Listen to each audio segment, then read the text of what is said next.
શ્રી ગણેશાય નમઃ. જય શ્રી કૃષ્ણ બધાયને. આજે શ્રી નારાયણ કવચ આપણે ગુજરાતીમાં અનુવાદ કરવાનો છે, ગુજરાતીમાં અનુવાદ સાથે કહેવાનું છે. આજે ગુરુવાર છે, તો શ્રી લક્ષ્મીને પ્રસન્ન કરવા માટે આપણે વિષ્ણુ ભગવાનના નારાયણ કવચનો આપણે પાઠ કરવાનો છે. તો જો વિડીયો તમને પસંદ આવે તો સબસ્ક્રાઈબ કરવાનું ભૂલતા નહીં, જેથી આગળના વિડીયો તમને મળી રહે. હિન્દુ ધર્મમાં ભગવાન શ્રી હરિ વિષ્ણુની પૂજાનું વિશેષ મહત્વ છે. ગુરુવારનો દિવસ ભગવાન વિષ્ણુની પૂજા માટે સમર્પિત છે. શાસ્ત્રો અનુસાર શ્રી હરિની ઉપાસના અત્યંત લાભકારી માનવામાં આવે છે. એવું માનવામાં આવે છે કે જો ભગવાન વિષ્ણુની સાચી ભક્તિ અને ભક્તિ સાથે પૂજા કરવામાં આવે તો દેવી લક્ષ્મી અત્યંત પ્રસન્ન થાય છે, તેમજ ઘરમાં આશીર્વાદ જળવાઈ રહે છે. આવી સ્થિતિમાં દરેક વ્યક્તિએ ગુરુવારે નારાયણ કવચ નો પાઠ અવશ્ય કરવો જોઈએ. પરીક્ષિત રાજાએ કહ્યું, હે મહારાજ, વિદ્યાર્થી રક્ષણ પામેલા ઇન્દ્રદેવે રમત માત્રમાં સર્વસ્વનું હરણ કરનારા શત્રુઓની સેનાને યુદ્ધમાં જીતી લીધી અને ત્રૈલોક્યનું રાજ્ય ભોગવ્યું. તે નારાયણ કવચ રૂપ વિદ્યા મને કહો. સાથે એ પણ બતાવો કે તેને તેનાથી સુરક્ષિત થઈને રણભૂમિમાં કેવી રીતે આક્રમણકારી શત્રુઓ ઉપર વિજય મેળવ્યો. શ્રી સુક ઉવાચ. શ્રી સુખદેવજી કહ્યું, પુરોહિત બનેલા વિશ્વરૂપ રૂપે પ્રશ્ન પૂછનારા ઇન્દ્રદેવને જે નારાયણ કવચ કહેલું તર હવે એકાગ્ર મનથી સાંભળો. વિશ્વરૂપે કહ્યું, હે દેવરાજ ઇન્દ્ર, ભયનો પ્રસંગ આવી પડે ત્યારે નારાયણ કવચ ધારણ કરી પોતાના શરીરની રક્ષા કરી લેવી જોઈએ. એની વિધિ આ પ્રમાણે છે કે પહેલા હાથ પગ ધોઈ આચમન કરવું અને પછી હાથમાં કુશની વીંટી ધારણ કરી ઉત્તર તરફ મુખ રાખી બેસવું જોઈએ. પછી કવચ ધારણ પર્યત બીજું કાંઈ પણ ન બોલવાનો નિશ્ચય કરી પવિત્રતાથી ઓમ નમો નારાયણ અને ઓમ નમો ભગવતે વાસુદેવાય આ મંત્રો દ્વારા હૃદયાદિ અંત ન્યાસ તથા અંગુષ્ઠાદિકર ન્યાસ કરવા પહેલા ઓમ નમો નારાયણ આ અષ્ટાક્ષર મંત્રના ઓમ વગેરે 8 અક્ષરોના ક્રમશઃ 2 પગ, 2 ગોઠણ, 2 સાથળ, પેટ, હૃદય, વૃક્ષ, સ્થળ, મુખ અને મસ્તકમાં ન્યાસ કરવા અથવા પૂર્વોક્ત મંત્રના યકારથી શરૂ કરીને ઓમકાર પર્યંત 8 અક્ષરોના મસ્તકથી આરંભ કરી તે જ 8 અંગોમાં ઉલટા ક્રમથી ન્યાસ કરવો. પછી ઓમ નમો ભગવતે વાસુદેવાય એ દ્વાદક્ષર મંત્રના ઓમકારથી સંપુટ કરેલા એક અક્ષરના આંગળીઓમાં અને અંગૂઠાની આંગળીઓમાં ન્યાસ કરવો. જમણા હાથની તર્જનીથી માંડી પછી ઓમ નમો ભગવતે વાસુદેવાય એ દ્વાદક્ષર મંત્રના ઓમકારથી સંપુટ કરેલા એક અક્ષરનો આંગળીઓમાં અને અંગૂઠાની અણીઓમાં ન્યાસ કરવો. જમણા હાથની તર્જનીથી માંડી ડાબા હાથની તર્જની સુધી 8 આંગળીઓમાં 8 અક્ષરોના અને 2 અંગૂઠા ઉપરના તથા નીચેના 4 સાંધાઓમાં બાકી રહેલા 4 અક્ષરોના ન્યાસ કરવો.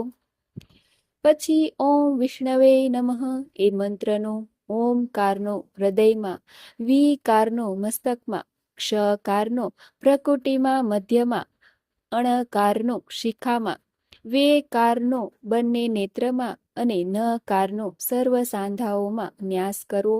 બાકી રહેલા મકારનો ઓમ મહ અસ્ત્રાય ફટ કરી દિગંબંધ જોડાવો. આ પ્રમાણે ન્યાસ કરવાથી આ વિધિને જાળવવા વાળો પુરુષ મંત્ર સ્વરૂપ થઈ જાય છે. ત્યાર પછી સમગ્ર ઐશ્વર્ય, ધર્મ, યશ, લક્ષ્મી, જ્ઞાન અને વૈરાગ્યથી પરિપૂર્ણ ઇષ્ટદેવ ભગવાનનું ધ્યાન કરવું અને પોતાને પણ ત્રદ્રૂપ સમજે પછી વિદ્યા, તેજ અને તપ સ્વરૂપ આ કવચનો પાઠ કરવો. ઓમ ગરુડજીની પીઠ ઉપર ચરણ ધરીને રહેલા અણીમાદી 8 સિદ્ધિઓથી સેવિત 8 બાહુવાળા શંખ, ચક્ર, ઢાલ, તલવાર, ગદા, બાણ, ધનુષ અને પાસને ધારણ કરતા હરિ ભગવાન મારી સર્વ પ્રકારની રક્ષા કરજો. કિલ્લા, વન તથા રણભૂમિ વગેરે સંકટમાં સ્થળોમાં મોટા દૈત્યોના સેનાપતિઓના શત્રુનો શ્રી ભગવાન રક્ષા કરજો. એ ભગવાન જ્યારે મોટા શબ્દથી ખડખડાટ હસ્યા હતા ત્યારે દિશાઓમાં ગર્જના ઉઠી હતી અને દૈત્ય પત્નીઓના ગર્ભો પડી ગયા હતા. પોતાની દાઢ વડે પૃથ્વીને ધારણ કરનાર અને યજ્ઞરૂપી અવ્યય વાળા વરાહ ભગવાન માર્ગમાં રક્ષા કરજો. પર્વતોના શિખરો ઉપર પરશુરામ અને પ્રવાસમાં ભરતના મોટા ભાઈ રામચંદ્રજી, લક્ષ્મણ સહિત મારી રક્ષા કરજો. મારણ, મોહન આદિ ભયંકર અભિચારો અને ગફલતમાંથી નારાયણ રક્ષા કરજો. ગર્વથી નર ભગવાન યોગ ભ્રષ્ટથી યોગેશ્વર દત્તાત્રેય અને ગુણોના સ્વામી કપિલ દેવજી કર્મના બંધનથી રક્ષા કરજો. ભગવાન સનત કુમારો કામદેવથી રક્ષા કરજો અને માર્ગમાં દેવોને નમસ્કાર ન કરવા રૂપી અપરાધથી હયગ્રીવ ભગવાન રક્ષા કરજો. નારદજી સેવામાં થતા અપરાધોથી રક્ષા કરજો. સર્વે પ્રકારના નરકથી કચ્છ પાવતાર ભગવાન મારી રક્ષા કરજો. કૃપથ્યમાંથી ધ્વનંતરી રક્ષા કરજો. જીતેન્દ્રિય ઋષભ દેવજી સુખ દુઃખ શીત ઉષ્ણ આદિ ભયંકર દ્વંદ્વોથી રક્ષા કરજો. લોકપવાદથી યજ્ઞાવતાર રક્ષા કરજો. મનુષ્યકૃત વિઘ્નોથી બળભદ્રજી રક્ષા કરજો. ક્રોધવશ નામના સર્પોના ગણથી શેષનાગ રક્ષા કરજો. અજ્ઞાથી વેદવ્યાસ ભગવાન પાખંડીઓથી અને પ્રમાદથી બુદ્ધાવતાર અને ધર્મ રક્ષાને માટે મહાન અવતાર ધારણ કરવા વાળા ભગવાન કલ્કી પાપ બહુલ કાલિકાલના દોષોથી મારી રક્ષા કરજો.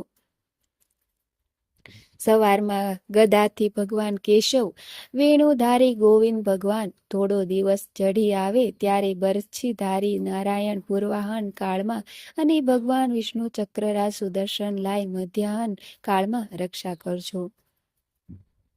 ઉગ્ર ધનુષ્યધારી મધુસૂદન ભગવાન ત્રીજા પહોરે બ્રહ્મા વિષ્ણુ રુદ્રએ 3 મૂર્તિવાળા માધવ ભગવાન સાયન કાળે સૂર્યાસ્ત પછી ઋષિકેશ અને મધરાતે તથા મધરાત પહેલા એકલા પદ્મનાભ ભગવાન રક્ષા કરજો.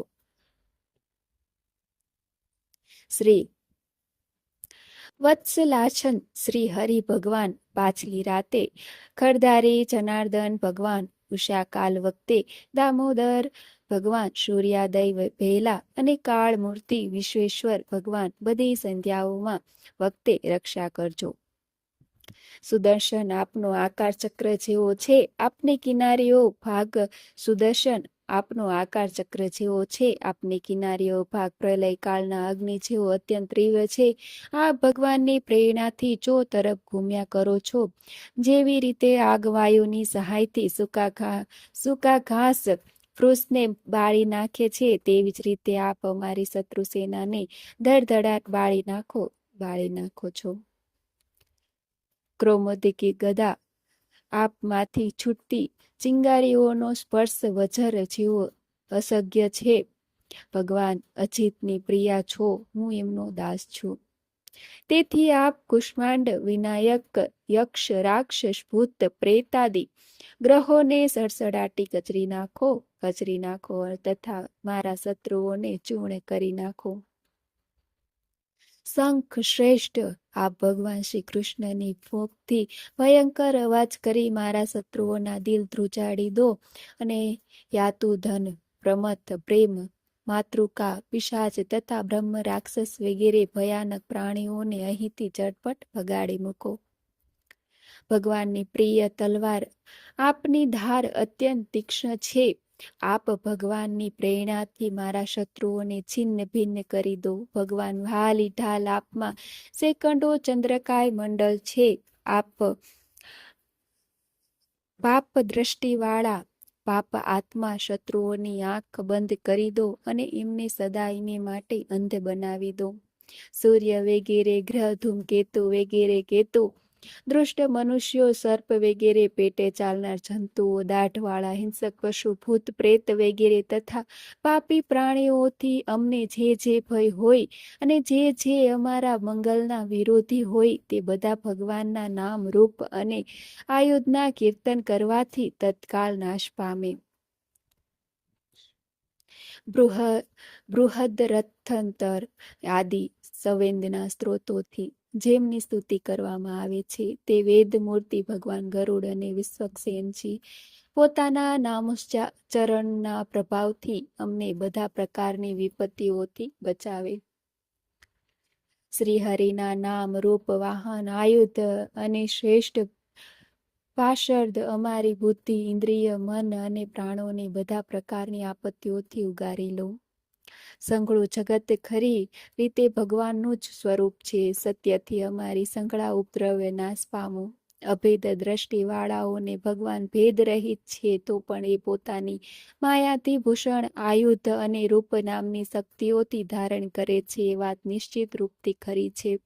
તો એ સત્ય અનુસાર સર્વજ્ઞ, સર્વવ્યાપક ભગવાન શ્રી હરિ સર્વ સ્વરૂપો વડે સર્વ કાળમાં અને સર્વ દેશમાં અમારી રક્ષા કરો. જેના નામની ગર્જનાથી નૃસિંહ ભગવાન લોકોના ભયને મટાડે છે અને જેના પ્રભાવથી પ્રહલાદજી ઝેર વગેરે સર્વના સામર્થ્યને ગળી જાય છે તેવા તે દિશાઓમાં, ખૂણાઓમાં, ઊંચે નીચે, અંદર બહાર અને ચારે બાજુએ અમારી રક્ષા કરો.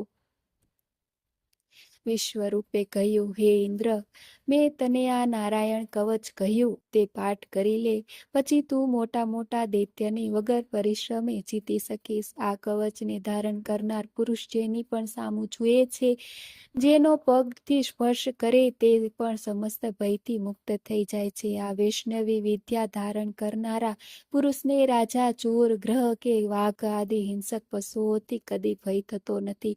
પ્રાચીન કાળમાં આ વિદ્યાને ધારણ કરનાર કોઈ કૌશિક ગોત્રના બ્રાહ્મણે આ વિદ્યા ધારણ કરી યોગ ધારણાથી નિર્જન દેશમાં પોતાનો દેહ છોડેલો. એક દિવસ પોતાની સ્ત્રીઓ સાથે ગંધર્વોનો અધિપતિ ચિત્રરથ વિમાનમાં બેસીને આકાશમાં જતો હતો. તે જ્યાં બ્રાહ્મણોનો દેહ પડ્યો હતો ત્યાં ઉપર આવતા તુરંત વિમાન સહિત ઊંધે માથે પૃથ્વી ઉપર પડ્યો. આ ઘટનાથી એના આશ્ચર્યની સીમા ન રહી. જ્યારે વાલ્ખીલ્ય મુનિઓએ એને સમજાવ્યું કે આ નારાયણ કવચ ધારણ કરનારો પ્રભાવ છે, ત્યારે ચિત્રરથ આ બ્રાહ્મણના અસ્થિને ઉપાડી પ્રાચી સરસ્વતીમાં વહાવી દીધા અને પછી એ સ્નાન કરી પોતાના લોકમાં ગયો. શ્રી સુખદેવજીએ કહ્યું, જે માણસ આ નારાયણ કવચને યોગ્ય સમયમાં આદર સહિત સાંભળે કે ધારણ કરે તેની સામે બધા પ્રાણીઓ આદરથી નમી પડે છે ને તે બધી જાતના ભયથી મુક્ત થઈ જાય છે. હે પરીક્ષિત, વિશ્વરૂપ પાસેથી આ વિદ્યા પ્રાપ્ત કરી ઇન્દ્રદેવે દૈત્યોને જીતી ત્રૈલોક્યનું રાજ્ય ભોગવ્યું. ઇતિ શ્રી ભાગવતે મહાપુરાણે ષષ્ઠ સ્કંધે નારાયણ કવચ નામો અષ્ટમો અધ્યાય સંપૂર્ણ.